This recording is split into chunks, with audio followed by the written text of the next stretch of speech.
ஒரு தேவனுடைய பிள்ளை தேவனுடைய ஆவியினால தான் ஒவ்வொரு நாளும் நடத்தப்படணும். இதுதான் நம்முடைய லைஃப் ஸ்டைல். கர்த்தர் இந்த மாதம் மட்டும் இல்லை, இந்த வருஷம் மட்டும் இல்லை, ஒவ்வொரு நாளும் கர்த்தர் நம்மை நடத்துகிறவர்.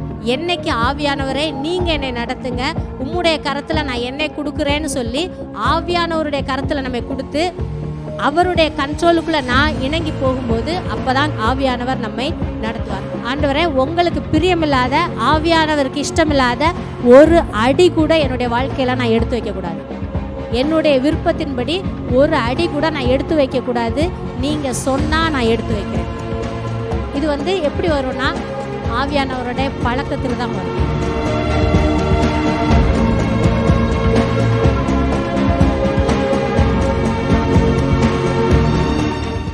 கர்த்தர் நல்லவர். கர்த்தருடைய கிருபை நம்ம மேலே அதிகமாக இருக்கிறது. கடந்த 5 மாதங்களை கடந்து இன்றைக்கி 6வது மாதத்தில் வர்றதுக்கு கர்த்தர் நமக்கு கிருபை செய்திருக்கிறார்.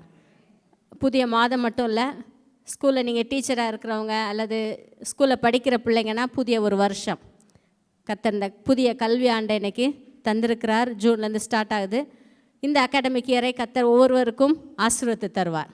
ஒவ்வொரு குடும்பத்தினுடைய தேவைகளையும் கர்த்தர் நிறைவாய் சந்திப்பார். இந்த புதிய வருஷத்தில் கர்த்தர் பிள்ளைகளை அதிகமாக ஆசீர்வதிப்பார். ஒரு சில அம்மாமாருக்கு எப்படா லீவ் முடியும்னு நினச்சிருந்தவங்களுக்கு இன்றைக்கி கொஞ்சம் சந்தோஷமாக இருக்கும். அப்பாடா ஸ்கூல் திறக்க போகுதுன்னு. கர்த்தர் நல்லவர். எல்லா சூழ்நிலையிலையும் கர்த்தர் நம்மையும் நம்முடைய பிள்ளைகளையும் நடத்துகிற தேவனாக இருக்கிறார். இந்த காலை வேளையில் வேதத்திலிருந்து ஒரு வார்த்தை வாசித்து நாம் தியானிப்போம். ஏசாயா தீர்க்கதரிசியின் புத்தகம் 58வது அதிகாரம் 11வது வசனம். கர்த்தர் நித்தமும் உன்னை நடத்தி மகா வறட்சியான காலங்களில் உன் ஆத்துமாவை திருப்தியாக்கி உன் எலும்புகளை நினமுள்ளதாக்குவார். நீ நீர்ப்பாய்ச்சலான தோட்டத்தைப் போலவும் வற்றாத நீரூற்றைப் போலவும் இருப்பாய். ஆமென். கர்த்தர் நித்தமும் உன்னை நடத்தி, கர்த்தர் நித்தமும் நம்மை நடத்துகிறவர். ஒரு தடவை சொல்லுவோமா? கர்த்தர் நித்தமும் உன்னை நடத்துவார். இன்றைக்கி செய்தின்ற தலைப்பு தான், கர்த்தர் நித்தமும் உன்னை நடத்துவார். நமக்கு சொந்தமாக்கி சொல்லலாமா? கர்த்தர் நித்தமும் என்னை நடத்துவார். கர்த்தர் நித்தமும் என்னை நடத்துவார். கர்த்தர் ஒரு மனிதனை நடத்தும்போது, அவரே வழி நடத்தும்போது, அவரே கைட் பண்ணி கர்த்தர் நடத்தும்போது, அந்த பாதையில் போகும்போது அந்த வாழ்க்கை எப்படி இருக்குன்றது தான் அந்த வசனத்தில் பார்க்குறோம். எப்படி இருக்கும்? மகா வறட்சியான காலங்களில் ஆத்துமா திருப்தியாக இருக்கும். வெளியில் எல்லா பக்கமும் வறட்சியாக இருந்தாலும் நம்முடைய ஆத்துமா வறண்டு போகாது, வறட்சி அடையாது, செழிப்பாக திருப்தியாக இருக்கும். உன் எலும்புகளை நினமுள்ளதாக்குவார். சரீரத்தில் சுகத்தோடு இருப்போம். நீ நீர்ப்பாய்ச்சலான தோட்டத்தை போல இருப்பாய். நீர்ப்பாய்ச்சலான தோட்டம்னு சொல்லும்போது கனிகள் நிறைந்த ஒரு வாழ்க்கையாக இருக்கும். கனிகள் நிறைந்த ஒரு பிளஸட் லைஃப். அது மட்டும் இல்லை, வற்றாத நீரூற்று போல இருப்பாய். நீரூற்று, வற்றாத ஒரு நீரூற்று வருதுன்னா அது மற்றவர்களுக்கு ஆசீர்வாதமாக இருக்கிற ஒரு வாழ்க்கை. நீரூற்று தன்னுடைய தண்ணியை தானே குடிக்காது, மற்றவர்களுக்கு ஆசீர்வாதமாக நம்மிலிருந்து நன்மைகள் மற்றவர்களை சந்திக்கிற ஒரு வாழ்க்கையாக இருக்கும். இப்படிப்பட்ட வாழ்க்கையை கர்த்தர் நம் ஒவ்வொருவருக்கும் தர விருப்பமுள்ள தேவனாக இருக்கிறார். ஆமென். கர்த்தர் நித்தமும் என்னை நடத்துவார். இந்த வார்த்தையை மனதில் வைத்துக்கோங்க. நித்தமும் நடத்துவார்னு சொல்லும்போது தொடர்ந்து எப்போவுமே, ஏதோ ஒரு நாள் திடீர்னு நடத்துகிறவர் அல்ல. கர்த்தர் எப்பொழுதும் நம்மை நடத்துகிற தேவனாய் இருக்கிறார். அவர் நடத்துகிற பாதை ஆசீர்வாதமாக இருக்கும்.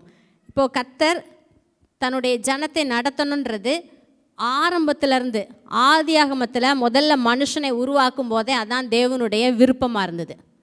ஆதாமை நான் நடத்தணும், ஆதாம் ஏவாளை நான் நடத்தணும்னு கர்த்தர் விரும்பினார். அதனால தான் கர்த்தர் அவங்களுக்கு ஒரே ஒரு சின்ன ஒரு கட்டளையை கொடுத்தாரு. நடுவில் இருக்கிற அந்த நன்மை தீமை அறியத்தக்க மரத்தின் பழத்தை மட்டும் சாப்பிடாத அப்படின்னு சொல்லி ஒரே ஒரு கட்டளையை கொடுத்தார். தன்னுடைய வார்த்தையின் மூலமாக அந்த ஜனங்களை நடத்தணும்னு விரும்புகிறார். ஆனால் பார்க்குறோம் 3வது அதிகாரத்தில் அந்த வார்த்தையை அவங்க மீறுறாங்க. தேவனுடைய வார்த்தையின்படி நடத்தப்படாமல் வேறு அந்நிய சத்தத்தினால் நடத்தப்படுறாங்க. அவங்களுக்கு தொடர்பே இல்லாத சம்மந்தமில்லாத ஒரு அந்நிய சத்தம் தோட்டத்தில் கேட்குது. அந்த சத்தத்துக்கு அவங்க செவி கொடுக்குறாங்க. அந்த சத்தத்தின் மூலமாக நடத்தப்படுறாங்க.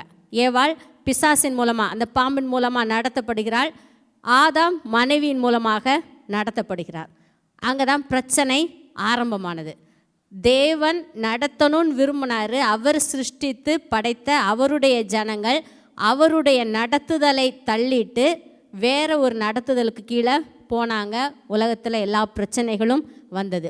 அப்போ கர்த்தர் மனுக்குலத்தை தான் நடத்தணுன்றதான் தேவனுடைய விருப்பம். அந்த காரியத்தை ஆதாம் ஏவாள் மிஸ் பண்ணிட்டாங்க. ஆனாலும் கர்த்தர் அவங்கள அப்படியே விடலை. திரும்பவும் திரும்பவும் அந்த மனுக்குலத்திலிருந்து தனக்காக ஜனங்களை ஏற்படுத்துகிறாரு. வேதத்தில் பார்த்தா நிறைய சம்பவங்கள் இருக்கும். ஒரு சிலரை மட்டும் நான் சொல்லிட்டு போகிறேன். ஆபிரகாமுடைய வாழ்க்கை நமக்கு தெரியும். ஆபிரகாமை கர்த்தர் அழைக்கிறார். தேவனை அறியாத சமயத்தில் கர்த்தர் கூப்பிடுறாரு. நீ உன்னுடைய இனத்தையும் உன் தேசத்தையும் உன் தகப்பன் வீட்டை எல்லாத்தையும் விட்டுட்டு நான் உனக்கு காண்பிக்கிற தேசத்துக்கு போன்னு சொல்கிறாரு. ஆபிரகாம் அந்த ஒரு வார்த்தையை நம்பி கர்த்தருக்கு பின்னால் போகிறாரு. இந்த கர்த்தர் என்னை நடத்துவார்.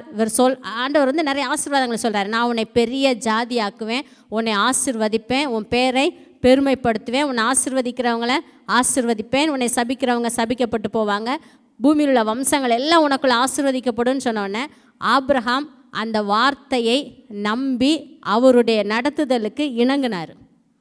கர்த்தர் வான்னு சொன்ன உடனே அவர் அதை நம்பி போகிறாரு. கர்த்தர் ஆபிரகாமை கடைசி வரையிலும் சரியாக நடத்தினார். கானான் தேசத்துக்கு கூட்டிகிட்டு போயிட்டு அம்போன் அவரை விடலை. ஆபிரகாமுக்கு என்ன வார்த்தை சொன்னாரோ அந்த வார்த்தையை இந்த நாள் வரையிலும் கர்த்தர் நிறைவேற்றி வருகிறார். கர்த்தர் நடத்துவேன்னு சொல்லிட்டார்னா கட்டாயம் கடைசி வரையிலும் நடத்துகிறவர். ஆபிரகாமுடைய வாழ்க்கையில் தான் பார்க்குறோம். எத்தனையோ காரியங்கள் பிரச்சனைகள் நடுவில் வந்திருக்கலாம். ஆனால் ஆபிரகாமுக்கு கர்த்தர் என்ன சொன்னாரோ அதை செய்தார். உனக்கு உன் சந்ததியை பெருக பண்ணுவேன்னு சொன்னார். 100 வயதில் அவனுடைய சரீரத்தை சுகமாக்கி ஒரு பெரிய மாற்றத்தை உண்டு பண்ணி குழந்தையை கொடுத்தாரு. அந்த சந்ததியை கர்த்தர் ஆசீர்வதித்தார். என்னெல்லாம் வார்த்தை சொன்னாரோ அது எல்லாத்தையும் ஆபிரகாமுடைய வாழ்க்கையில் நிறைவேற்றினார். ஆபிரகாமோடு அதை விடலை. அடுத்து ஈசாக்கையும் கர்த்தர் நடத்துகிறார். ஆபிரகாமை கூப்பிட்டேன் முடிஞ்சிருச்சுன்னு இல்லை, ஆபிரகாமுடைய சந்ததி ஈசாக்கோட கர்த்தர் பேசுகிறாரு. நமக்கு தெரிஞ்ச சம்பவம் தான். ஆதியாகமம் 26 தேசத்தில் எல்லாரும் பஞ்சத்தில் பிழைக்கிறதுக்காக எல்லாரும் எகிப்தை நோக்கி போகிறாங்க. எகிப்தில் போய் பிழைச்சிக்கிடலான்னு போகிறாங்க. அப்போ கர்த்தருடைய வார்த்தை ஈசாக்குக்கு வருது. கர்த்தர் ஈசாக்கு கிட்ட சொல்கிறாரு, நீ போகாத, எல்லாரும் போகிறாங்கன்னு நீ போகாத, எகிப்து தேசத்துக்கு போகாத, இந்த தேசத்தில் குடியிரு, நீ இப்போ இருக்கிற கேராரில் தங்கியிருன்னு சொல்கிறாரு. அந்த சமயத்தில் எப்படி அவங்க கர்த்தருடைய வார்த்தையை கேட்டாங்க, அதெல்லாம் எப்படி நம்பினாங்கன்றதே நமக்கு கொஞ்சம் ஆச்சரியமாக இருக்குது. ஏன்னா அது பகுத்தறிவுக்கு அப்பாற்பட்டு இருக்குது. இந்த தேசத்தில் இருன்னு சொன்ன உடனே ஈசாக்கு தேவனுடைய நடத்துதலுக்கு இணங்குறாரு, கீழ்ப்படுகிறாரு. கீழ்ப்படிஞ்சு அந்த தேசத்தில் ஏதோ இருந்ததை சாப்பிட்டுட்டு இருந்த அரிசியை பருப்பை அவிச்சு சாப்பிட்டுட்டு உட்கார்ந்துருக்கல, பஞ்ச தேசத்தில் விதை விதைத்தார். யாரை நம்பி?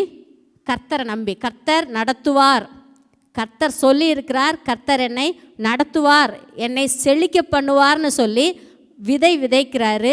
100 மடங்கு அறுவடையை பார்க்குறாரு. அதான் இந்த வார்த்தையில் நம்ம வாசித்தோம்.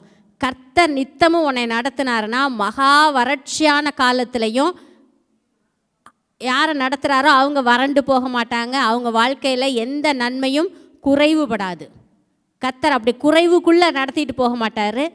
எல்லாமே வறட்சியாக எல்லாமே பஞ்சமாக இருந்தால் கூட வார்த்தை சொல்லுது, ஈசாக்கு வர வர விருத்தி அடைந்தார், ஐஸ்வர்யவானாகிறாரு, மகா பெரியவனாகிறார். இந்த வார்த்தையை கர்த்தர் ஈசாக்கு கிட்ட சொன்னார், நீ போகாத, நான் உன்னை பார்த்துக்குவேன்னு சொன்னார். கர்த்தர் அழகாக நடத்தினார். பஞ்ச தேசத்துலேயும் கர்த்தர் நடத்தினார். அவன் ஊற்று தோண்டுற இடத்துலலாம் தண்ணி வருது. உன்னுடைய வாழ்க்கை வற்றாத நீரூற்று போல இருக்குன்னு வாசித்தோம்ல. அவர் எங்கெங்கே அடைச்சி போட்ட நீரூற்றெல்லாம் திரும்ப தோன்றாரு. அவருக்கு எல்லா இடத்துலையும் தண்ணி வருது.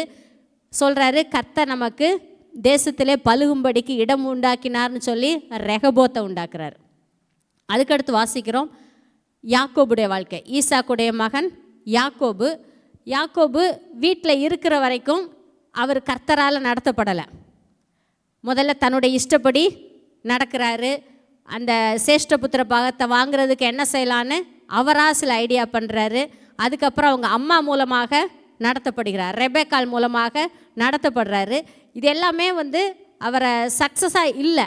ஒரு சமயத்தில் தன்னுடைய உயிருக்கு பயந்து அண்ணன் கொன்றுவானோன்ற பயத்தில் போகிறாரு. மாமா வீட்டுக்கு போக சொல்லி அம்மா அப்பா அனுப்பிட்டாங்க. போகிறாரு. யாருமே இல்லாத இடத்துல தலைக்கு ஒரு கல்லை எடுத்து வச்சு படுத்து தூங்குறாரு. அந்த சமயத்தில் கர்த்தர் யாக்கோபோட பேசுகிறார். ஆபிரகாமை நடத்தினார், ஈசாக்கை நடத்தினார். இப்போ யாக்கோபுகிட்ட சொல்கிறாரு, நீ போகிற இடத்துலெல்லாம் நான் உன் கூட இருப்பேன். ஒரு பெரிய ஏணியை பார்க்குறாரு. ஏணிக்கு மேலே நின்று கர்த்தர் பேசுகிற சத்தத்தை அவர் கேட்குறாரு. நீ போகிற இடத்துலெல்லாம் நான் உன் கூட இருந்து உன்னை பத்திரமா காப்பாற்றி இந்த தேசத்துக்கு திரும்ப கொண்டு வருவேன். நான் உனக்கு சொன்னதை செய்யும் அளவும் உன்னை கைவிட மாட்டேன். இதுவரையிலும் கர்த்தரால் நடத்தப்படலை யாக்கோபு. இப்போ முதல்ல கர்த்தர் சொல்கிறாரு, இனி நான் உன்னை நடத்த போகிறேன். நான் உன்னை நித்தமும் நடத்துகிறவர். கர்த்தர் சொல்கிறாரு, நான் உன்னை நடத்துவேன். யாக்கோபே, நான் பார் மேலே இருக்கிறேன். இங்கே மேலேருந்து நீ போகிற இடத்துலலாம் அப்படியே உன்னை வாட்ச் பண்ணிகிட்டே இருப்பேன், பார்த்துட்டே இருப்பேன்னு சொன்னாரா? என்ன சொன்னார்?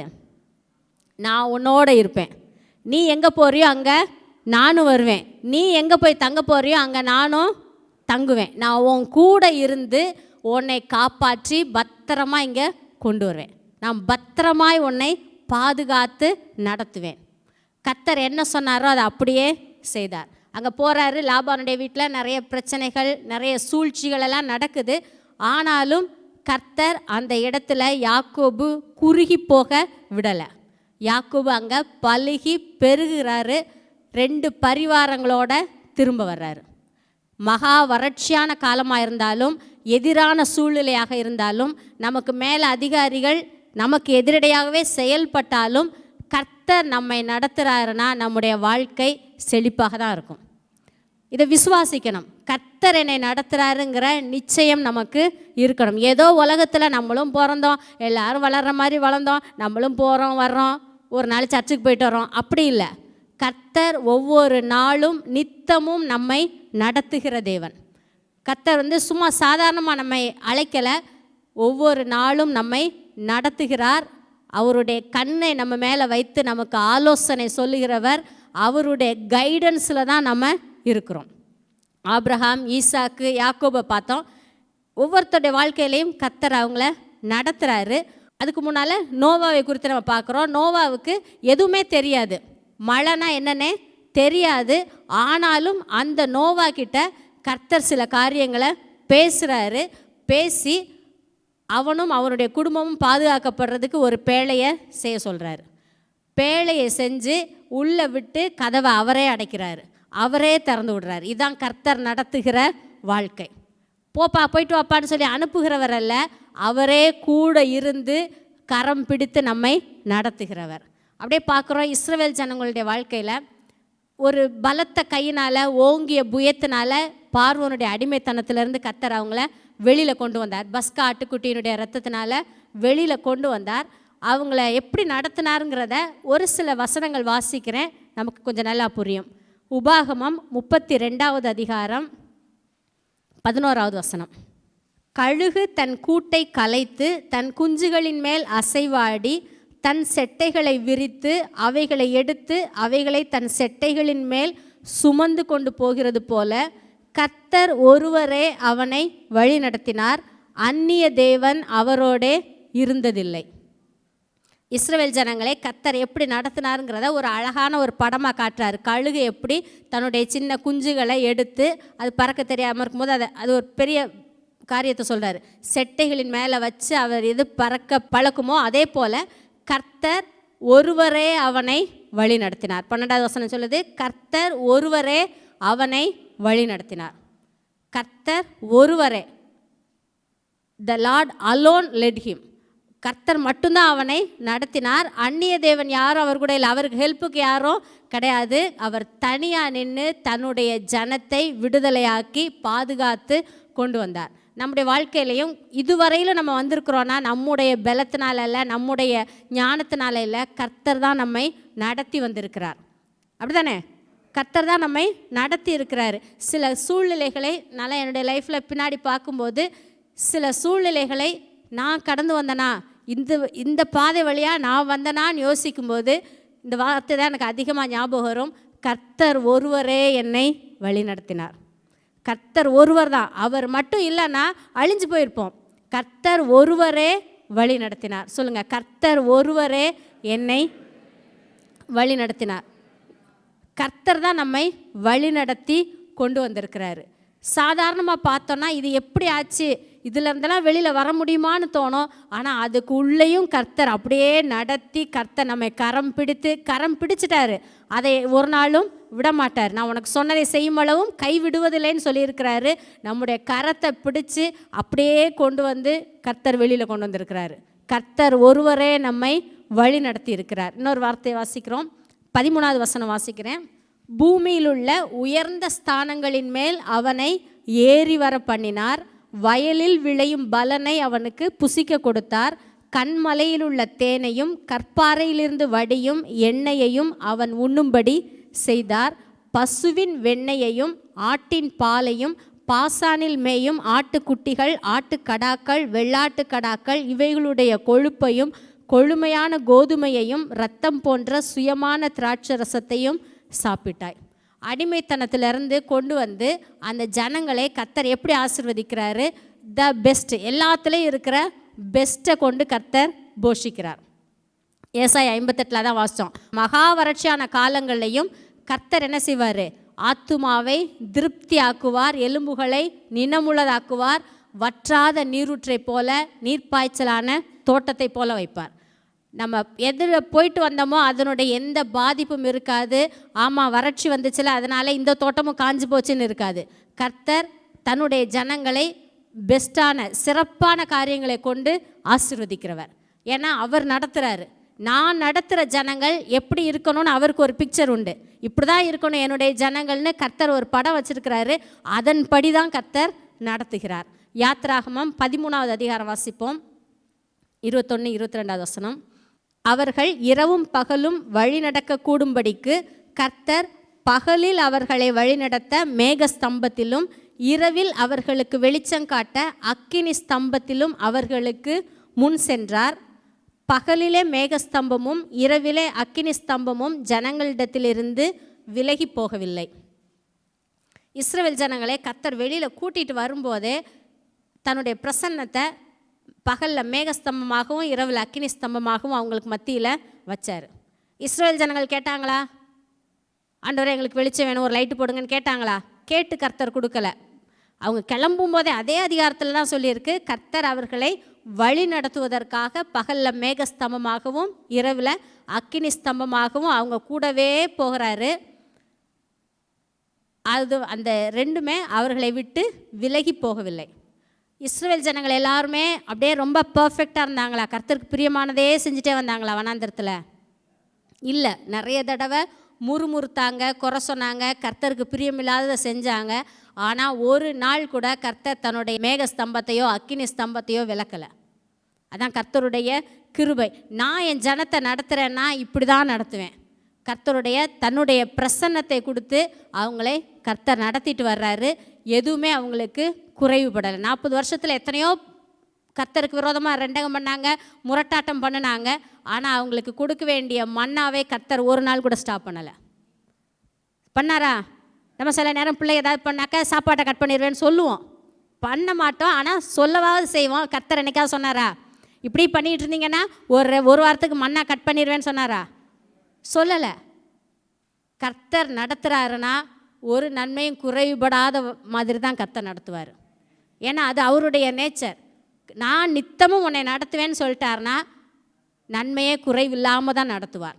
இஸ்ரவேல் ஜனங்களுக்கு எந்த நன்மையும் குறைவில்லை. இன்னொரு வசனம் வாசிப்போம், சங்கீதம் 78 52, 53 வசனம்.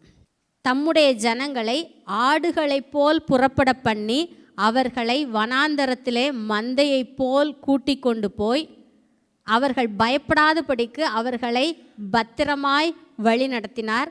அவர்கள் சத்துருக்களை கடல் மூடி போட்டது. அங்கே செங்கடலை கடந்து வர சம்பவத்தை தான் இங்கேயும் சொல்கிறாங்க. தம்முடைய ஜனத்தை எப்படி கூட்டிகிட்டு வந்தார்? ஆடுகளைப் போல புறப்பட பண்ணி அவர்களை வனாந்தரத்திலே மந்தையைப் போல் கூட்டி கொண்டு போய் அவர்கள் பயப்படாதபடிக்கு அவர்களை பத்திரமாய் வழி நடத்தினார். சொல்லுங்கள், பத்திரமாய் வழி நடத்தினார். கர்த்தர் நம்ம இதுவரைக்கும் பத்திரமாய் வழி நடத்தி இருக்கிறாரு. எத்தனையோ பிரச்சனைகள், ஆபத்துகள், நாச மோசங்களில் கர்த்தர் நம்மை பத்திரமாய் நடத்தி இருக்கிறாரு. இஸ்ரவேல் ஜனங்களை கர்த்தர் பத்திரமாய் நடத்தினார். நம்ம ரொம்ப எந்த பொருள் ரொம்ப முக்கியமோ அதை என்ன செய்வோம்? பத்திரமா பிடிச்சிக்கிடுவோம். குழந்தைகள் சின்ன பிள்ளையாக இருக்கும்போது குழந்தைகளை ரொம்ப பத்திரமா பார்த்துக்கோன்னு சொல்லுவாங்க. ஏன்னா நம்முடைய மைண்ட் எல்லாமே அது மேலே தான் இருக்கும். அதை பத்திரமா இருக்கிறதுல நம்ம கவனமாக இருப்போம். அதே போல் தான் கர்த்தர் 30 லட்சம் ஜனங்களை கூட்டிகிட்டு வந்தார். ஆனால் அவங்கள பத்திரமாய் வழி நடத்தினார். கர்த்தர் வழி நடத்துகிறாருன்னா அதில் பாதுகாப்பு இருக்கும். கொஞ்சம் யோசிச்சு பாருங்கள். வனாந்தரத்தில் இத்தனை ஜனங்கள் தங்கி இருக்கிறாங்க. வெள்ளியும் பொண்ணும் அவங்க கையில் இருக்குது. ஆனால் எந்த ஒரு ராஜாவோ எந்த சேனையோ அவங்க பக்கத்தில் நெருங்கலை. கிட்ட வந்த அவங்களுக்கு படை கிடையாது, ஒரு அரணிப்பான பட்டணம் கிடையாது, பாதுகாப்பு கிடையாது, கதவு கிடையாது, தாழ்பால் கிடையாது, எதுவுமே கிடையாது. அப்படியே வானத்துக்கு கீழே டென்ட்டு போட்டு கூடாரத்தில் தான் தங்கி இருக்கிறாங்க. 40 வருஷமும் கர்த்தர் அவர்களை பத்திரமாய் வழி நடத்தினார்.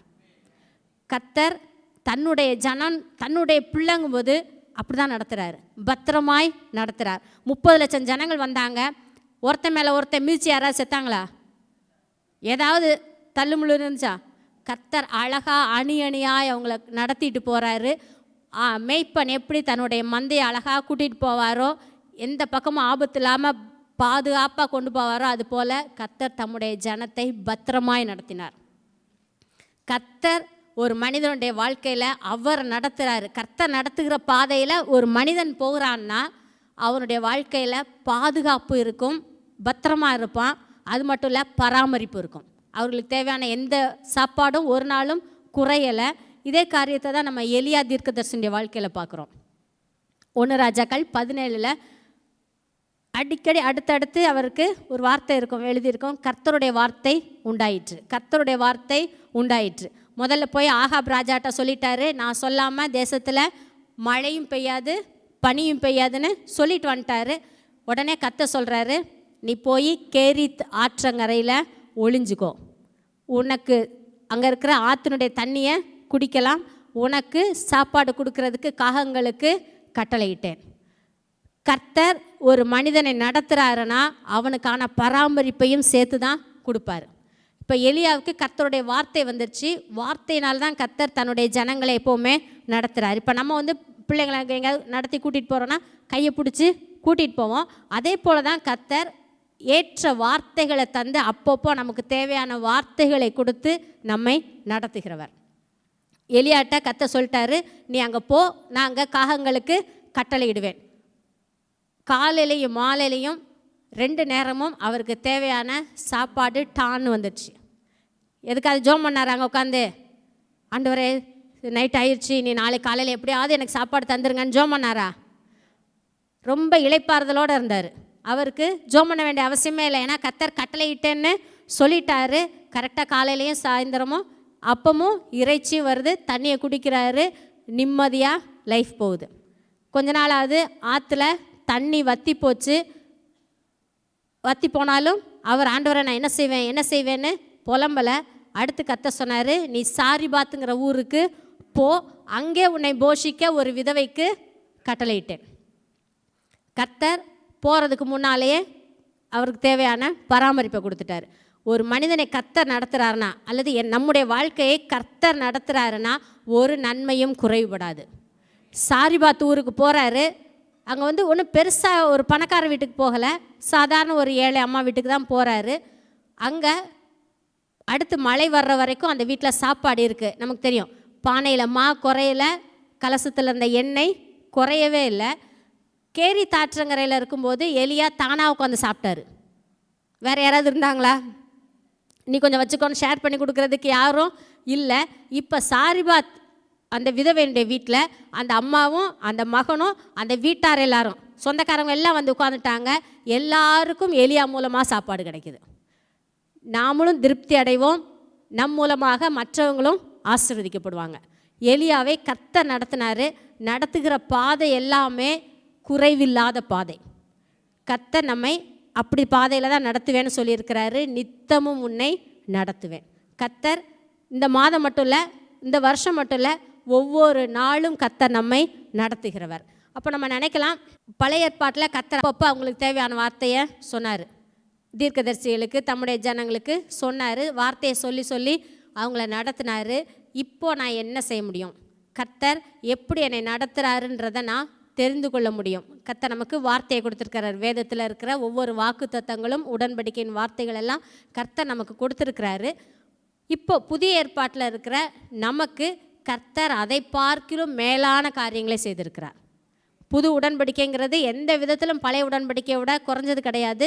மேலான வாக்கு தத்தங்கள் உள்ள மேலான உடன்படிக்கை. இந்த உடன்படிக்கையில் கர்த்தர் நம்ம எப்படி நடத்துகிறாருங்கிறத வாசிப்போம். ரோமருக்கு எழுதின நிருபம் 8வது அதிகாரம் 14வது வசனம். மேலும் எவர்கள் தேவனுடைய ஆவியினாலே நடத்தப்படுகிறார்களோ அவர்கள் தேவனுடைய புத்திரராய் இருக்கிறார்கள். எவர்கள் தேவனுடைய ஆவியினாலே நடத்தப்படுகிறார்களோ அவர்கள் தேவனுடைய புத்திரராய் இருக்கிறார்கள். இதை வாசிக்கும்போது நமக்கு அது சில பேருக்கு ஆவியினால் நடத்தப்படுற ஜனங்களை குறித்து கர்த்தர் சொல்லியிருக்கிறாருன்னு நினைப்போம். கர்த்தர் தன்னுடைய பிள்ளைகள் ஒவ்வொருத்தரை பற்றியும் எழுதியிருக்கிறார். நம்ம எல்லாருமே தேவனுடைய புத்திரர், அப்படி தானே? இயேசு கிறிஸ்துவின் மேல் விசுவாசம் உள்ளவர்கள் எத்தனை பேர்களோ அத்தனை பேர்களும் அவருடைய பிள்ளைகளாகும்படி அதிகாரம் நமக்கு கொடுத்துருக்கிறார். அந்த அதிகாரத்தின்படி நம்ம பிள்ளைகளாகி இருக்கிறோம். கிறிஸ்துவை விசுவாசிக்கிற நாம் அவருடைய பிள்ளைகள். அதில் நமக்கு சந்தேகம் கிடையாது. ஆனால் இங்கே வார்த்தை என்ன சொல்லுது? தேவனுடைய பிள்ளைகளாக இருந்தால் நாம் யாரால் நடத்தப்படணும்? ஆவியானவராலே நடத்தப்படணும். தேவனுடைய ஆவியினாலே நடத்தப்படுகிறவர்கள் நம்ம.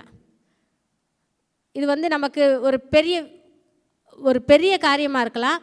ஆனால் ஒரு தேவனுடைய பிள்ளை தேவனுடைய ஆவியினால தான் ஒவ்வொரு நாளும் நடத்தப்படணும். ஒவ்வொரு நாளும் ஒவ்வொரு நிமிஷமும் ஆவியினால் நடத்தப்படணும். இதுதான் நம்முடைய லைஃப் ஸ்டைல்.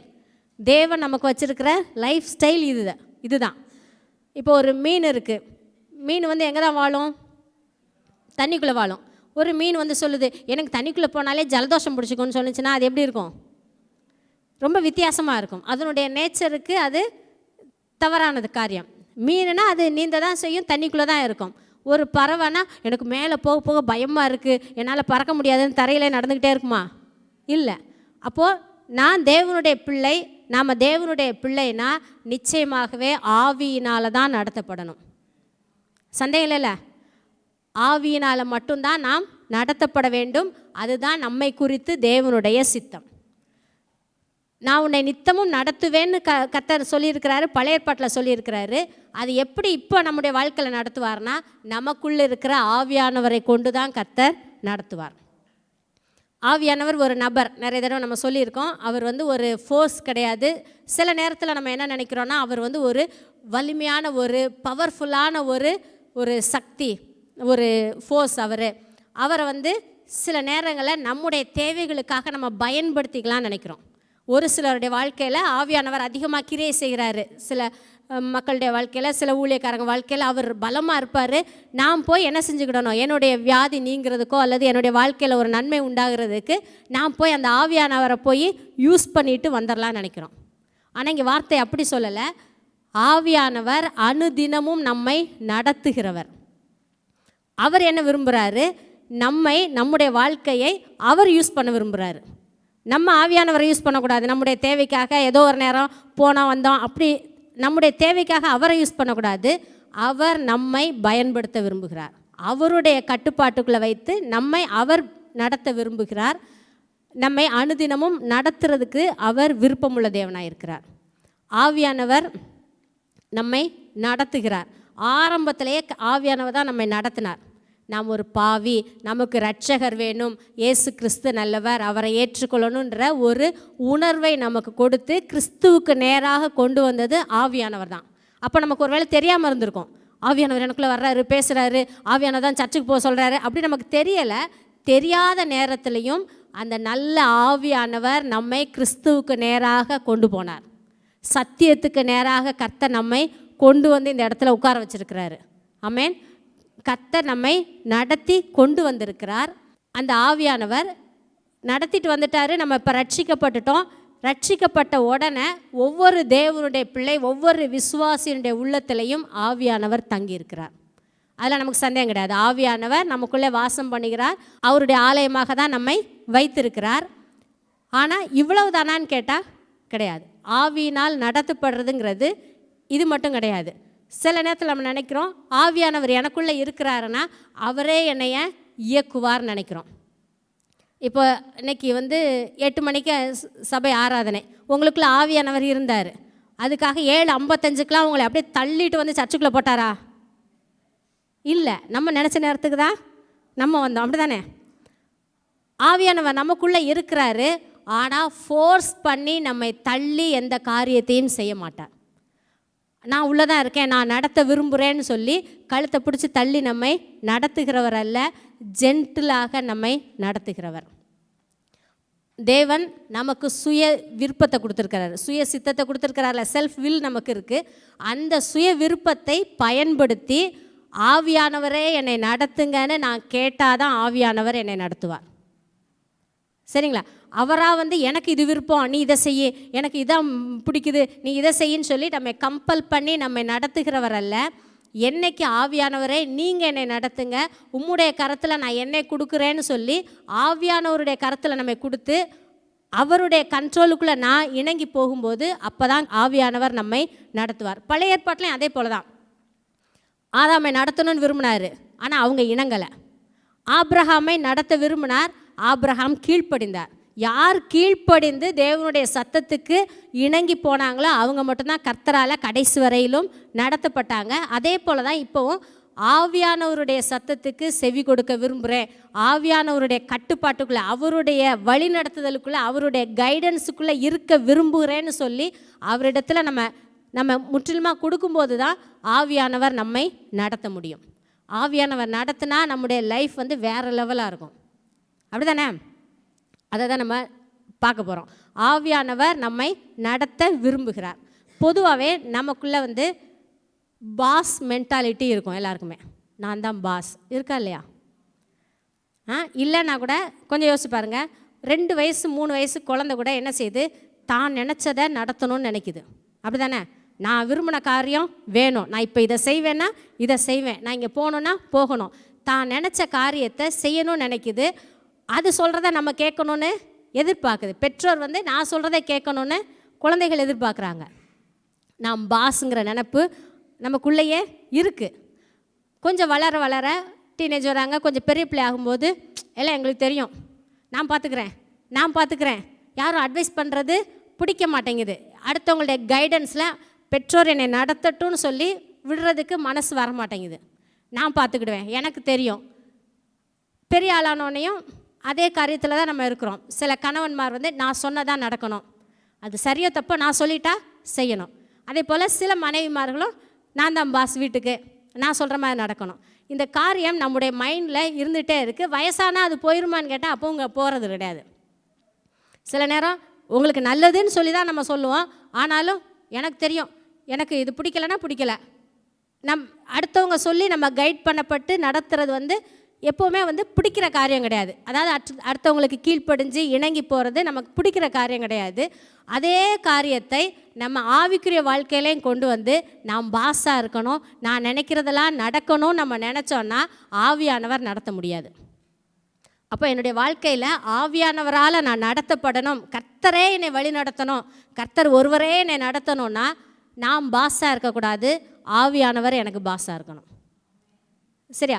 ஆவியானவர் என்ன சொல்கிறாரோ அதுக்கு கீழ்ப்படுகிறதுக்கு நான் முழு மனதோடு நான் விருப்பமாக இருக்கணும். அப்போ தான் ஆவியானவர் நடத்த முடியும். நடத்துறதுன்னு சொல்லும்போது நம்ம வீட்டில் குழந்தைகள் இருக்காங்க, பிள்ளைகளை நம்ம வளர்க்குறோம்.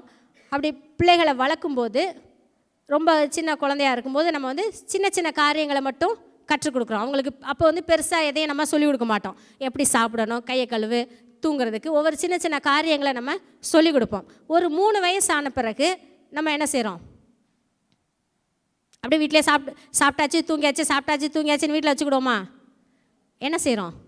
ஸ்கூலு, அடுத்து எந்த ஸ்கூலுக்கு போகலாம், எங்கே சேர்க்கலாம், அப்படி தானே? 2 வயசு ஆகும்போதே ஸ்கூலுக்கு போயிடணும், அடுத்த வருஷம் போயிடணும்ப்பா அப்படி சொல்கிறோம்ல.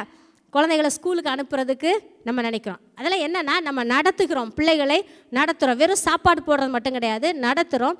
கிண்டர் கார்டன் அனுப்புகிறோம், எல்கேஜி யூகேஜி படித்து முடிச்சிட்டாங்க, என் பிள்ளைய 2 வருஷம் படிச்சிருச்சு போதும் அப்படின்னு சொல்லிடுவோமா? அடுத்து என்ன செய்கிறோம்? அடுத்த ஸ்கூலு, அதை விட பெரிய ஸ்கூலு, 5th முடிச்சிருச்சுன்னா அதை விட பெரிய ஸ்கூல். அப்போ நம்ம என்ன செய்கிறோம்? பிள்ளைகளை படிப்படியாக நடத்துகிறோம். எடுத்த உடனே கொண்டு போய் ஹைஸ்கூலில் விட மாட்டோம், இல்லைனா காலேஜில் கொண்டு போய் விட மாட்டோம். படிப்படியாக பிள்ளைகளை நடத்துகிறோம். இப்போ ஒரு சின்ன பிள்ளை, எனக்கு தான் எல்லாம் தெரியுமே, சாப்பிட படித்தாச்சு, எனக்கு எல்லாம் என்னுடைய காரியங்களை செய்ய படித்தாச்சு, இனி நான் ஸ்கூலுக்கெல்லாம் போக மாட்டேன்னு சொன்னால் அந்த பிள்ளையுடைய வாழ்க்கையில் எந்த முன்னேற்றமும் இருக்காது. இருக்குமா? அதனுடைய மைண்டில் அது எந்த விதத்துலையும் வளராது, எஜுகேஷன் கிடைக்காது. அப்போ நம்ம என்ன செய்கிறோம்? அதுக்கு சொல்லி சொல்லி சொல்லி ஒரு பாதையில் அதை கொண்டு போகிறோம். நல்ல பாதை, அந்த பிள்ளையுடைய ஃப்யூச்சருக்கு எது நல்லா இருக்குமோ அந்த பாதையில் நம்ம கொண்டு போகிறோம். எதுக்கு இதெல்லாம் பண்ணுறோன்றது சின்ன வயசில் தெரியாது. எதுக்கு நம்மளை ஹோம்ஒர்க் எழுத வைக்கிறாங்க, எதுக்கு பண்ணுறாங்க என்னன்னு தெரியாது. ஆனால் பெற்றோருடைய வார்த்தைக்கு கேட்டு கேட்டு இணங்கி இணங்கி பிள்ளைங்க செஞ்சுக்கிட்டே வந்தாங்கன்னா சில நாட்கள் கழித்து பார்க்கும்போது ஒரு பெரிய லெவலில் வந்து நிற்பாங்க. அப்படி தானே? அதே போல தான் ஆவிக்குரிய வாழ்க்கையிலையும் இது எனக்கு போதும்னு சொல்லி நம்ம நிறுத்திட்டோன்னா அதுக்கப்புறம் ஆவியானவர் நம்மை நடத்த முடியாது. ஆவியானவர் படிப்படியாக நல்ல பாதையில் நம்மை நடத்த விரும்புகிறார். இப்போ பிள்ளைகளை நம்ம ஸ்கூலுக்கு கூட்டிகிட்டு போகிறோம், அடுத்து ஸ்கூலில் சேர்த்துட்டோன்னா அதோட விடுறதில்ல, என்னென்ன தேவைன்னு பார்த்து பார்த்து வாங்கி கொடுக்குறோம். மீதி நேரத்தில் வேறு என்ன கற்றுக் கொடுக்கலாம், டான்ஸு, மியூசிக்கு, என்னென்ன லோட் பண்ண முடியும்னு சொல்லி பிள்ளைகளுக்கு சொல்லி கொடுக்குறோம். எல்லாத்தையும் எதுக்காக செய்கிறோன்னா பிள்ளைகளுடைய நல்வாழ்வை, ஃப்யூச்சரில் அவங்க எப்படி இருக்க போகிறாங்கன்றதை நினச்சி நம்ம அவங்கள ஒரு பாதையில் கொண்டு போகிறோம். ஆனால் அது மட்டும் பிள்ளைகளுக்கு போதுமானா போதாது. சர்ச்சுக்கு கூட்டிகிட்டு வரணும், குழந்தையாக இருக்கும்போதுலேருந்து சண்டே கிளாஸுக்கு கூட்டிகிட்டு வரணும், சர்ச்சுக்கு கூட்டிகிட்டு வரணும். அப்போ அது எதுக்காக செய்கிறோம்? கர்த்தருக்கு நேராக நடத்துகிறோம். கர்த்தருக்கு நேராக நடத்தணும். போயிட்டாப்பா சர்ச்சுக்கு போயிட்டு வாங்க, எல்லாம் போயிட்டு வாங்க, அப்பா வீட்டில் இருக்கேன்னு சொல்லக்கூடாது. கூட வர்றோம், வந்து பிள்ளைகளை நடத்துகிறோம். அப்போது கர்த்தருக்கு நேராக நடத்தும்போது சில வருஷங்கள் ஆகும்போது என்ன ஆகும்னா பிள்ளைகள் பெற்றோரால் நடத்தப்பட முடியாத அளவுக்கு வளர்ந்துருவாங்க. அப்போ கர்த்தரே அவங்கள நடத்துவார். சரியா? அதனால தான் பிள்ளைகளை கர்த்தருக்குள்ளே கொண்டு வர்றது, கர்த்தரோட இணைக்க வேண்டியது ரொம்ப அவசியம். ஏன்னா எல்லா நேரமும் நம்ம பிள்ளைகளை நடத்த முடியாது. ஒரு நேரம் வரும்போது பிள்ளைகள் கர்த்தருடைய சத்தத்தை கேட்கணும். பிள்ளைகளுக்குள்ளே இருக்கிற ஆவியானவரை அவங்க ஐடென்டிஃபை பண்ணணும். ஆவியானவர் என் கூட இதை பேசுகிறாரு, என்னை இதை செய்ய சொல்கிறாருன்றதை பிள்ளைகள் தெரிஞ்சுக்கிடணும். தன்னுடைய வாழ்க்கையை அமைக்கிறதுக்கு ஆவியானவருடைய சத்தத்தை கேட்க தெரியணும். இதுக்கு நேராக தான் நம்ம பிள்ளைகளை நடத்துகிறோம். இப்போ ஆவிக்குரிய வாழ்க்கையில் ஆவியானவர் நம்ம நடத்தணும்னு விரும்புகிறோம். கர்த்தர் நம்மை ரட்சித்தார், கிறிஸ்துவுக்கு நேராக கொண்டு வந்தார், அவருடைய பிள்ளையாக்கினார், அவரே நமக்குள்ளே தங்கி இருக்கிறார், அவருடைய ஆலயமாக மாற்றி இருக்கிறாரு. இன்னும் நம்ம சில விரும்புகிறோம், ஆவியின் அபிஷேகம் வேணும்னு விரும்புகிறோம். கர்த்தர் அந்நிய பாஷை அபிஷேகத்தையும் தர்றாரு. அதோடு சில நேரங்களில் நம்ம என்ன நினைக்கிறோன்னா, முடிஞ்சிருச்சு, எல்கேஜி யூகேஜி படித்தோடனே முடிஞ்சிருச்சு, நான் இனிமேல் ஸ்கூலுக்கு போக மாட்டேன் அப்படின்னு சொன்னால் எப்படி இருக்குமோ அதே போல் தான் நம்ம என்ன நினைக்கிறோம், முடிஞ்சிருச்சு, ஆவியானவர் எல்லாம் எனக்கு கிடச்சிருச்சு, இனிமேல் கிடைக்கிறதுக்கு ஒன்றும் இல்லை, டெய்லி ஒரு 1/4 மணி நேரம் 1/2 மணி நேரம் நான் அந்நிய பாஷையில் பேசினா போதும் அப்படி நினைக்கிறோம். அப்படி நம்ம போதும் நினச்சிட்டோன்னா ஆவியானவரோட இணங்கி இன்னும் வேணும், இன்னும் ஆவியானவரை என்னை நடத்துங்க நம்ம கேட்கலன்னா புதிய எல்லைகளுக்குள்ளே நம்ம போக முடியாது. ஒரு பிள்ளை எப்படி புதிய ஸ்கூலு காலேஜு அப்படியே தன்னுடைய லைஃப்பில் முன்னேறி போகிறதுக்கு பெற்றோருடைய வார்த்தைக்கு கேட்டு கேட்டு இணங்கி வளரணுமோ அதே போல் ஆவியானவரை என்னை நடத்துங்க, இன்றைக்கும் என்னை நடத்துங்க, ஒவ்வொரு காரியத்தில் என்னை நடத்துங்கன்னு அவரோட பேசணும், பழகணும். ஆவியானவர் ஒரு சென்சிட்டிவான ஒரு நபர். நம்ம கூட ஒரு அண்ணா கோச்சிக்கிடுவாங்க, அப்படி ஒரு நல்ல ஃப்ரெண்டு நம்ம கூட இருக்காங்கன்னா நம்ம என்ன செய்வோம், அவங்க மனசு கோணாத மாதிரி நடந்துக்கிடுவோம். ஆவியானவர் ரொம்ப சென்சிட்டிவாக இருக்கிறவர், நம்ம கூடவே இருக்கிறவர், அவர் நம்மை சரியான பாதையிலே நடத்துகிறவர். அப்போ ஆவியானவர் என்னை நடத்தணும்னா முதல்ல ஆவியானவர் எனக்குள்ளே இருக்கிறாருன்ற அவருடைய பிரசன்னத்தை நான் அக்னாலேஜ் பண்ணணும், அதை நான் உணரணும். நான் தனியாக இல்லை, ஆவியானவர் என்னை நடத்துகிற ஆவியானவர் என் கூட இருக்கிறாருங்கிறது எனக்கு ஒவ்வொரு நிமிஷமும் தெரியணும். எந்த இடத்துல இருந்தாலும் ஆவியானவர் என்னோட இருக்கிறார். அப்போ ஆவியானவர் என்னோடையே இருக்கிறார்னா என்னுடைய நன்மைக்காக இருக்கிறார், என்னை நடத்துறதுக்காகவே இருக்கிறார். அந்த ஆவியானவரை கனப்படுத்தணும், அவருக்கு மரியாதை கொடுக்கணும். ஆவியானவருக்கு மரியாதை கொடுக்கணும். ஆவியானவர் என்னுடைய வாழ்க்கையில் செயல்படுவதற்கு நான் இடம் கொடுக்கணும். நான் இடம் கொடுக்காத வரை ஆவியானவர் எதுவுமே செய்ய மாட்டார். அவர் ஜென்டிலாக அமைதியாக இருப்பார். ஆவியானவர் எனக்குள்ளே செயல்படணும்னா எப்போவும் ஆவியானவர்கிட்ட சொல்லணும், ஆண்டவரே என்னுடைய விருப்பம் அல்ல. இப்போ நமக்குள்ளே வந்து ஒரு செல்ஃப் வில் இருக்குதுன்னு சொன்னேன், சுய விருப்பம். நம்ம தேர்ந்தெடுக்கக்கூடிய அந்த சுய சித்தம்ங்கிறது நமக்குள்ளே இருக்குது. அந்த சுய சித்தம் எனக்குள்ளே உயிரோடு இருக்கிற வரைக்கும் எனக்குள்ளே இருக்கிற ஆவியானவர் என்னை நடத்த முடியாது. அந்த சுய சித்தம் இல்லை, ஆண்டவரே உம்முடைய சித்தம் மட்டுமே ஆகட்டும்னு சொல்லி ஆவியானவருடைய சித்தத்துக்கு எப்போ நம்ம தினமும் நம்ம அர்ப்பணிக்கிறோமோ அப்போ தான் ஆவியானவர் தன்னுடைய சித்தத்தை நம் மூலமாக செய்ய முடியும். ஆவியானவரை நீங்கள் என்ன சொல்கிறீங்களோ அதை நான் செய்கிறேன். நீங்கள் லெஃப்ட்டு போகணுன்னு சொன்னால் யோசிக்காமல் லெஃப்ட்டு திரும்பணும், ரைட்டுன்னு சொன்னார்னா ரைட்டு போகணும். அதே போல் ஆண்டவரே உங்களுக்கு பிரியமில்லாத, ஆவியானவருக்கு இஷ்டமில்லாத ஒரு அடி கூட என்னுடைய வாழ்க்கையில் நான் எடுத்து வைக்கக்கூடாது. என்னுடைய விருப்பத்தின்படி ஒரு அடி கூட நான் எடுத்து வைக்கக்கூடாது. நீங்கள் சொன்னால் நான் எடுத்து வைக்கிறேன். இது வந்து எப்படி வரும்னா ஆவியானவருடைய பழக்கத்தில் தான் வரும். இது எதுக்காக நான் சொல்கிறேன்னா, ஆவியானவர் நடத்துதலின்படி இருந்தோன்னா இன்றைக்கி நீங்களும் நானும் இந்த மாதிரி இருக்க மாட்டோம். நம்முடைய லைஃப் எப்படி இருக்கும்? வேறு லெவலில் இருக்கும். இருக்குமா இல்லையா?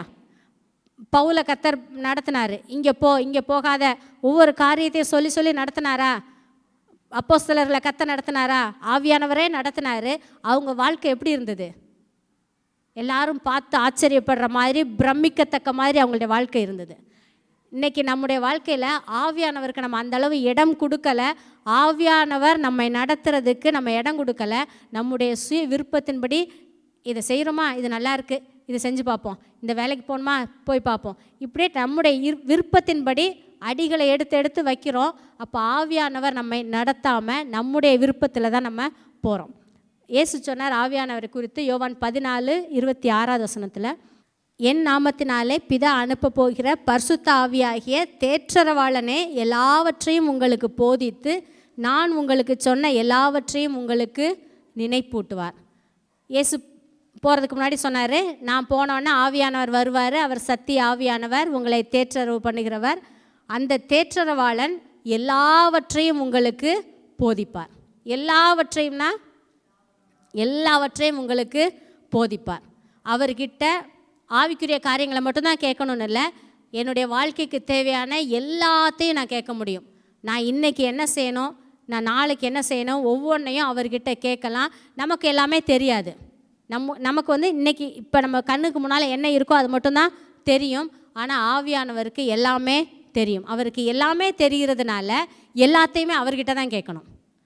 எல்லாத்தையும் அவர்கிட்ட கேட்டு அவர்கிட்டேருந்து நம்ம கேட்டு அதன்படி செய்ய பழகிட்டோன்னா நம்முடைய வாழ்க்கை வந்து ஒரு ஆசீர்வாதமாக இருக்கும். அதில் எந்த இடறுதல் இருக்காது, எந்த தடுமாற்றம் இருக்காது. ஐயோ இப்படி செஞ்சிட்டனேன்னு எதை குறித்தும் வருத்தப்படுற மாதிரி எந்த காரியமுமே இருக்காது. சில நேரங்களில் நம்ம நினைக்கிறோம், அன்னைக்கு அப்படி பண்ணியிருக்கக்கூடாது, 2 வருஷத்துக்கு முன்னாடி இப்படி பண்ணியிருக்கக்கூடாது, இதை இப்படி மாற்றி பண்ணியிருந்தால் நல்லாயிருக்கும், அப்படிலாம் நம்ம யோசிக்கிறோம்ல. இதுக்கெல்லாம் காரணம் என்னென்னா ஆவியானவரை கேட்காம நாம் எடுத்து வைத்த சில அடிகள், நாம் எடுத்த சில தீர்மானங்கள். அப்போ ஒவ்வொரு நாளும் ஆவியானவர்கிட்ட கேட்டு அவருடைய சத்தத்தை கேட்டு பழகிட்டோன்னா அது நமக்கு இன்பமாக இருக்கும். இயேசு சொன்னார், என் ஆடுகள் என் சத்தத்துக்கு செவி கொடுக்குது. ஒரு மேய்ப்பன் எப்படி தன்னுடைய ஆடுகளை பேர் சொல்லி கூப்பிட்டு அவர் எப்படி நடத்துகிறாரோ அதே போல் தான் ஆவியானவர் இப்போ நம்மை நடத்துகிறார். இது ஆவியானவருடைய காலம். கர்த்தர் நடத்துகிறாரு, ஏசப்பா நடத்துகிறாங்க சொல்கிறோம். எதன் மூலமாக நடத்துகிறாரு? நமக்குள்ளே இருக்கிற ஆவியானவரை கொண்டு தான் கர்த்தர் நடத்துகிறார். அப்போ ஆவியானவர் என்னை நடத்தணும்னா எங்கேயோ போய் ஒரு அப்போஸ்தலர், ஒரு தீர்க்கதரிசி அப்படி பட்டம் வச்சுருக்கிறவங்ககிட்ட எங்கேயோ போய் நான் கேட்டு என்னை பற்றி ஆண்டவர் என்ன சொல்கிறாருன்னு கேட்க வேண்டிய அவசியம் கிடையாது. அப்படிலாம் நம்ம அலையக்கூடாதுங்கிறதுக்காக தான் அவரே நமக்குள்ளே வந்துட்டார். நானே உங்கூட இருக்கிறேன், நான் உனக்கு எல்லாத்தையும் போதிக்கிறேன், உனக்கு என்ன வேணுமோ A to Z நீ என்ன செய்யலாம், என்கிட்ட கேட்கலாம். ஆண்டவரை நான் செய்யலாமா செய்யக்கூடாதா, ஒவ்வொன்றையும் ஆவியானவர்கிட்ட கேட்கும்போது ஆவியானவர் அழகாக நம்ம நடத்துவார். 1 கொரிந்தியர் 2வது அதிகாரம் 9-10 வசனத்தில் ஆவியானவரை பற்றி இப்படி சொல்லியிருக்கு. எழுதியிருக்கிறபடி தேவன் தம்மில் அன்பு கூறுகிறவர்களுக்கு ஆயத்தம் பண்ணினவைகளை கண் காணவும் இல்லை, காது கேட்கவும் இல்லை, அவைகள் மனுஷனுடைய இருதயத்தில் தோன்றவும் இல்லை. நமக்கோ தேவன் அவைகளை தமது ஆவியினாலே வெளிப்படுத்தினார்.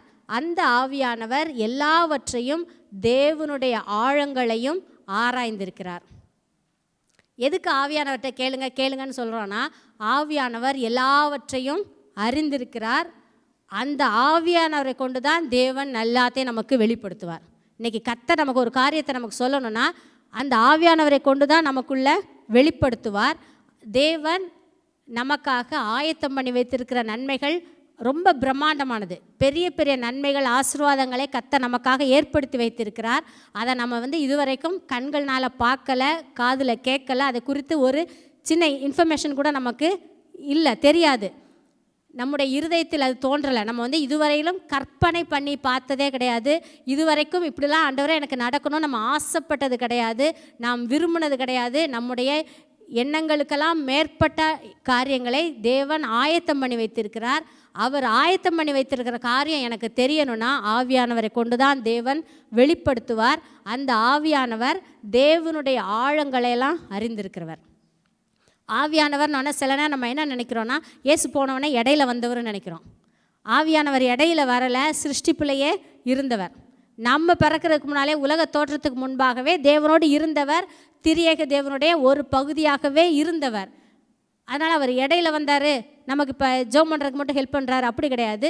நம்மை குறித்து பரலோக பிதா என்ன பிளான் பண்ணி என்ன திட்டம் போட்டு அனுப்புனாரோ அந்த திட்டத்தை அவர் பார்த்தவர். அப்படி அந்த திட்டத்தை, அந்த ப்ளூ பிரிண்ட்டை பார்த்தவர் நமக்குள்ளே இருக்கிறாருன்னா அவர்கிட்ட கேட்க வேண்டியது ரொம்ப அவசியம். அப்படி அவர்கிட்ட கேட்டு நடக்கும்போது நம்முடைய வாழ்க்கையில் ரொம்பலாம் ஸ்ட்ரெஸ் ஆக வேண்டிய அவசியமே கிடையாது. என்ன படிக்க இங்கே போடுவோம், அங்கே போடுவோம். கர்த்தர் அழகாக சொல்லுவார். ஆனால் அதுக்கு தேவையான நேரத்தில் போய் கேட்குறதுனால கர்த்தர் சொல்ல முடியாது. சொன்னால் நமக்கு அது விளங்காது. கல்யாணம் ஆக போது ஒரு 10 இதை வச்சுக்கிட்டு, அலையன்ஸை வச்சுக்கிட்டு ஆண்டவரை இதுவான்னு கேட்குறது கிடையாது. கர்த்தரோட பேசுகிற பழக்கம் இருக்கணும். அப்போ ஆவியானவர்கிட்ட நான் இவ்வளோ பேச முடியும், ஆவியானவர் என்னோட பேச முடியுமான்னு கேட்டால் அதுக்கு நமக்கு ஒரு ஸ்பிரிச்சுவல் டிசிப்ளின் இருக்கணும். டிசிப்ளின் கிடையாது. நான் நினச்ச நேரம் எந்திரிப்பேன், நினச்ச நேரம் தூங்குவேன், நினச்சா பைபிள் படிப்பேன், நினச்சா சர்ச்சுக்கு போவேன். அப்படி இருந்தோன்னா நமக்குன்னு இதுதான், இப்படி தான் என் லைஃபு, இப்படி தான் இருக்க போகிறேன்னு ஒரு டிசிப்ளினாக நம் ஆவிக்குரிய வாழ்க்கையில் இல்லாட்டா ஆவியானவர் சொல்கிறதை கேட்க முடியாது. அப்போ அதெல்லாம் அப்படி இருந்தால் தான் கர்த்தர் கொடுப்பாரா? நம்ம கிருபையில் தானே இருக்கிறோம்னு நினைக்கலாம். கிருபையில் தான் இருக்கிறோம். கிருபையின் ஆவியானவர் தான் அவர் சொல்கிறத கேட்கணுன்னா நம்முடைய மைண்டை டியூன் பண்ணியிருக்கணும். ஒரு தினமும் இவ்வளோ நேரம் நான் பைபிள் படிப்பேன். இப்போ வாலிப பிள்ளைங்கன்னா ஒரு வருஷத்துக்கு ஒரு தடவையாவது பைபிளை படித்து முடிக்கணும். அது பெரிய கேப்பு தான். ரொம்ப ஈஸியாக படிச்சிடலாம், படித்து முடிக்கணும். இத்தனை வருஷம், 4 வருஷம் ஆச்சு, 5 வருஷம் ஆச்சு, நான் வேதத்தை இத்தனை தடவை படிச்சிருக்கேன். ஒரு தொடர்ச்சியாக படிச்சுட்டே இருக்கும்போது கர்த்தர் வார்த்தையின் மூலமாக ஆவியானவர் நம்ம கூட பேச ஆரம்பிக்கிறது அப்போ தான் புரியும். திடீர்னு ஏதோ ஒன்று எடுத்து பார்க்குறது கிடையாது. எனக்கு தேவைப்படும் போது அவர்கிட்ட நிற்கிறது கிடையாது. அவரோடு பேசுகிற பழக்கம் இருக்கும்போது கர்த்தர் தெளிவாக நம்ம கூட பேசுவார். திருமணத்துக்காக சில பிள்ளைங்களாம் ரொம்ப இதாகிறாங்க, அதுவான்னு தெரியாமல் ரொம்ப முழிக்கிறாங்க. அது ஏன்னே தெரியல. காரணம் என்னென்னா கர்த்தரோட அந்த பழக்கம் இல்லை. ஏன்னா ஒரு பயோடேட்டா பார்த்தோன்னே ஆண்டவர் எஸ்ஸா நோவான்னு சொல்லுவார், கட்டாயம் சொல்லுவார். வாழ்க்கையில் ஒரே ஒரு பர்சனுக்கு மட்டும் எஸ் சொல்கிறதுக்கு கர்த்தர் சொல்லி தருவார். இது எப்படி வரும்னா கர்த்தரோட பேசுகிற பழக்கத்தில் வரும், சும்மா வராது. இல்லாட்டா அதை செஞ்சு இதை செஞ்சு அவங்க சொன்னாங்க இவங்க சொன்னாங்க, நான் அன்னைக்கே வேண்டான்னு சொன்னேன், எல்லாம் முடிஞ்ச பிறகு யார் மேலேயாவது பழிய போடுற நிலைமையில தான் இருப்போம். அதனால தான் ஆண்டவர் சொல்கிறாரு, நான் உன்னை நித்தமும் நடத்துவேன். ஆவியானவர் நம்மை நடத்த விரும்புகிறார். ஆவியானவர் நம்ம நடத்தினாருன்னா, ஆவியானவருடைய சத்தத்தை கேட்டு கேட்டு இருந்தோன்னா அடுத்த லெவலில் கர்த்தர் நம்மை நடத்துவார். இவ்வளோதான் ஆவியானவர் இப்படி தான் செய்வார்னு கிடையாது. இதை பார்க்கிலும் பெரிய காரியங்களையும் காண்பீர்கள் கர்த்தர் சொன்னார். இதை பார்க்கிலும் பெரிய காரியம். இந்த வருஷம் இருந்ததை காட்டிலும் அடுத்த வருஷம் இன்னும் அவரோடு கூட பழகும்போது இன்னும் பெரிய காரியங்களை நம்ம அடைஞ்சிருப்போம். அப்போ நம்முடைய வாழ்க்கையை பார்க்கும்போது மற்றவங்க ஆச்சரியப்படக்கூடிய விதத்தில் அந்த அளவு உயரத்தில் கர்த்தர் கொண்டு வைப்பார். ஆவியானவரால் நடத்தப்படுறது இயேசுக்கே ரொம்ப முக்கியமாக இருந்தது. இயேசு தேவனுடைய குமாரன் தான். அவர் வார்த்தை சொல்லுது, அவர் கீழ்ப்படிந்தவராக இருந்தார். மரண பரியந்தம் பிதாவுக்கு என்ன செஞ்சார்? கீழ்ப்படிஞ்சார். ஒவ்வொரு நாளும் அவர் கீழ்ப்படிஞ்சிட்டே இருந்தார். எப்படின்னா, மத்தேயு 4வது அதிகாரத்திலே வாசிக்கிறோம், முதல் வசனத்தில். லூக்கா 4லே வாசிக்கிறோம். அவர் ஞானஸ்நானம் பெற்று கரையேறினதுக்கப்புறம் ஆவியானவராலே வனாந்தரத்துக்கு கொண்டு போகப்பட்டார். சோதிக்கப்படுறதுக்கு ஆவியானவராலே கொண்டு போகப்பட்டார். நான் தான் தேவனுடைய குமாரனாச்சே, நான் நினைக்கிற இடத்துக்கு நான் போவேன்னு சொன்னாரா? நீர் என்னுடைய நேசகுமாரன் சொல்லிட்டாரு, இனி நான் எங்கே போனாலும் அது சக்ஸஸ். அப்படி கிடையாது. ஆவியானவர் என்ன சொல்லி எந்த இடத்துக்கு போக சொல்கிறாரோ அந்த இடத்துக்கு போகும்போது தான் அது சக்ஸஸ். நான் செய்கிறதெல்லாம் வாய்க்குன்னு சொல்லிட்டு நம்ம இஷ்டத்துக்கு எதை வேணாலும் செஞ்சுட்டு அது வாய்க்கணும்னு எதிர்பார்க்கறது கிடையாது. ஆவியானவர் நமக்குள்ளே இருந்து எதை தூண்டுகிறாரோ, எந்த உணர்வை நமக்கு சொல்லித்தராரோ அந்த காரியத்தில் நாம் கை வைக்கும்போது அது நிச்சயமாகவே வாய்க்கும். அதுக்கு என்ன செய்யணும்னா, வார்த்தையோடு இருக்கிற பழக்கம், ஆவியானவரோடு இருக்கிற பழக்கம். அப்போ இயேசுவே ஆவியானவரால் நடத்தப்படுறாருன்னா நம்ம நடத்தப்பட வேண்டியது ரொம்ப அவசியம். காரணம் என்னென்னா, ஆவியானவரால் நடத்தப்படக்கூடாது, நம்ம தேவனால் நடத்தப்படக்கூடாதுன்னு பிசாசு நினைக்கிறான். ஆதாம ஏவாளை வஞ்சித்தான்ல, அதே பிசாசு இப்போவும் ஆவியானவரால் நம்ம சரியான பாதையில் போகக்கூடாதுன்னு நிறைய டிஸ்ட்ராக்ஷனை, நிறைய காரியங்களை நம்முடைய மனதில் கொண்டு வருவான். மனிதர்கள் மூலமான ஆலோசனைகள், நம்முடைய ஃப்ரெண்ட்ஸ் மூலமாக இருக்கலாம், நம்முடைய சூழ்நிலைகள் மூலமாக பேசுவான். பல காரியங்கள் மூலமாக நம்மை இந்த பாதையிலேருந்து மாற்றிடணுன்றதில் பிசாசு ரொம்ப கவனமாக இருப்பான்.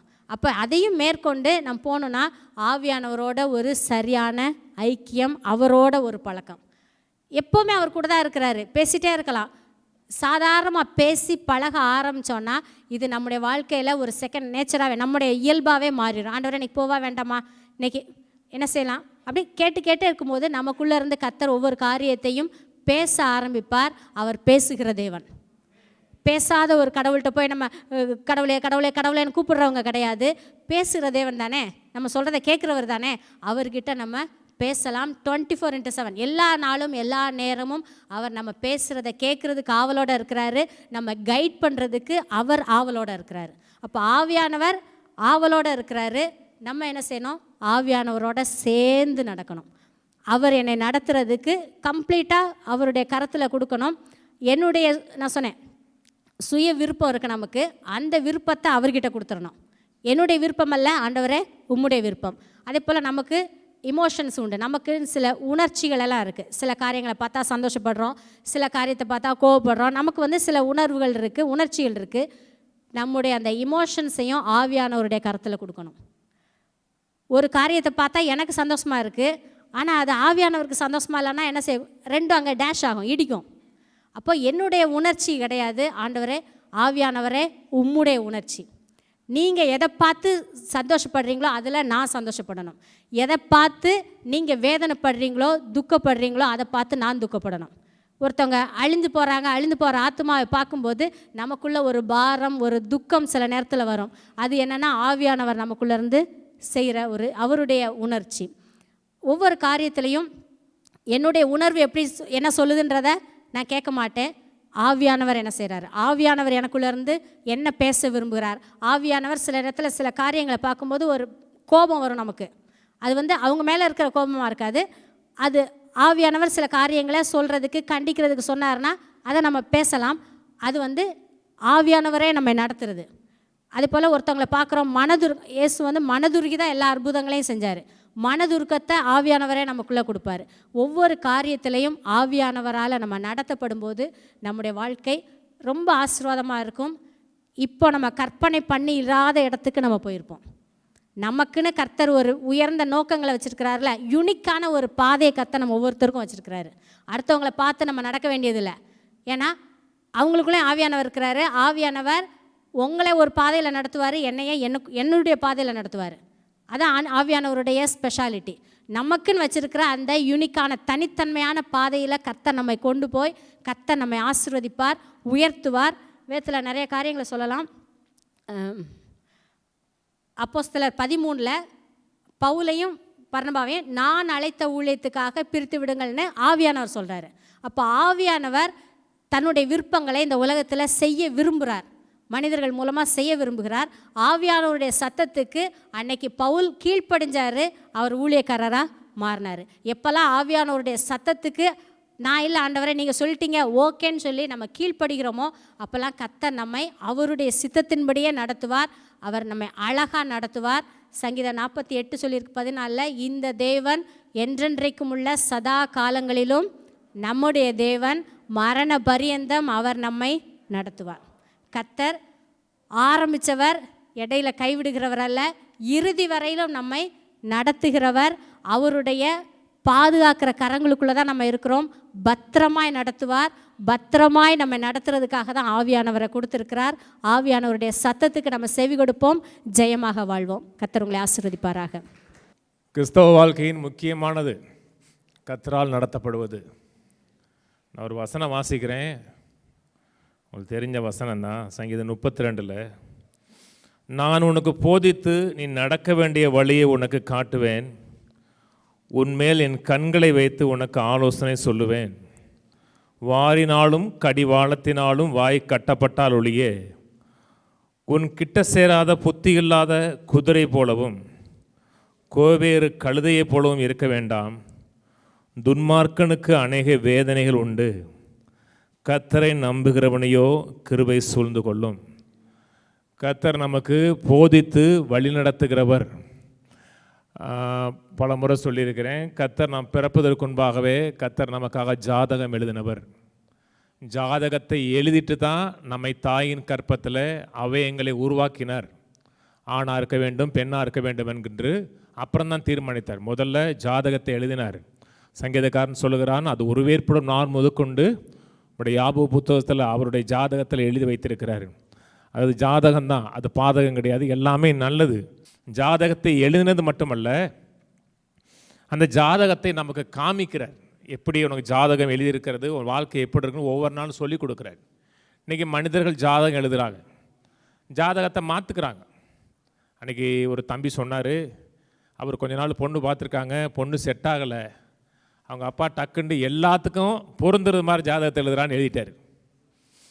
எவனுக்கு கொடுத்தான் ஜாதகம் பொருந்தும், அப்படி ஜாதகத்தை மாற்றி எழுதுறது. சிலர் ஜாதகத்தை 3 வருஷம் குறைச்சி எழுதுறவங்களாம் இருக்கான். எனக்கு தெரியும், ஏன்ட்டே சொன்னார், பாஸ்டர் வயசு அது, ஆனால் இது தான் உண்மையான வயசு, மாற்றி எழுதிட்டேன்னாரு. ஆனால் கர்த்தர் எழுதின ஜாதகத்தை எந்த மனிதனும் மாற்ற முடியாது. அது நமக்கு நித்தியம் வரை அதான் ஜாதகம்.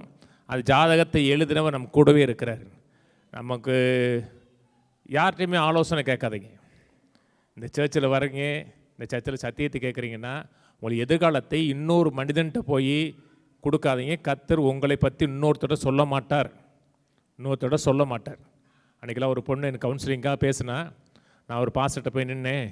அவருக்கு முன்னாடி நிற்கிறதுக்கு எல்லாருமே பயப்படுவாங்க, அவர் எப்போவுமே நெகட்டிவாக தான் சொல்லுவார், ஆனால் எனக்கு மட்டுமே கொஞ்சம் பாசிட்டிவாக சொன்னது ஆச்சரியமாக இருந்துச்சு எல்லோரும் சொன்னாங்கன்னார். கர்த்தர் இன்னொருத்தரை குறித்து இன்னொருத்தரை சொன்னார்னா அது புரணி. குறிப்பாக பிற்போக்கான காரியங்களை சொல்ல மாட்டார். நீங்கள் செய்த தவறுகள் பாவங்களை இன்னொருத்தர் வெளிப்படுத்தி காமிக்க மாட்டார். அவரே நம்முடைய பாவங்களையும் அக்கிரமங்களையும் நான் நினைவு கூற மாட்டேன்னு சொன்னதுக்கப்புறம் அதை தோண்டி எடுத்து இன்னொரு ஆள்கிட்ட போய் சொல்ல மாட்டார், கட்டாயம் செய்ய மாட்டார். ஆனால் நம்முடைய வாழ்க்கையில் ஒருத்தன் கெடுதல் ஏற்படுத்த வர்றான்னா அது நமக்கு காமிப்பார். என்னது, நம்முடைய வாழ்க்கையை பொறுத்து.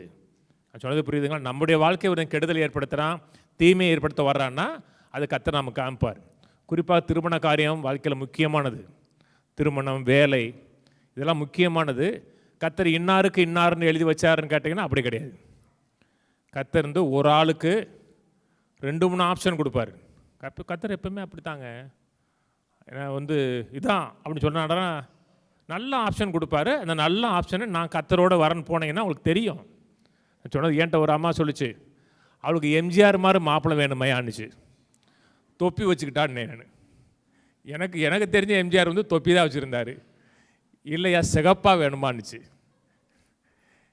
எம்ஜிஆர் மாதிரியோ கருணாநிதி மேலேயோ கர்த்தர்ட்ட கேளுங்க.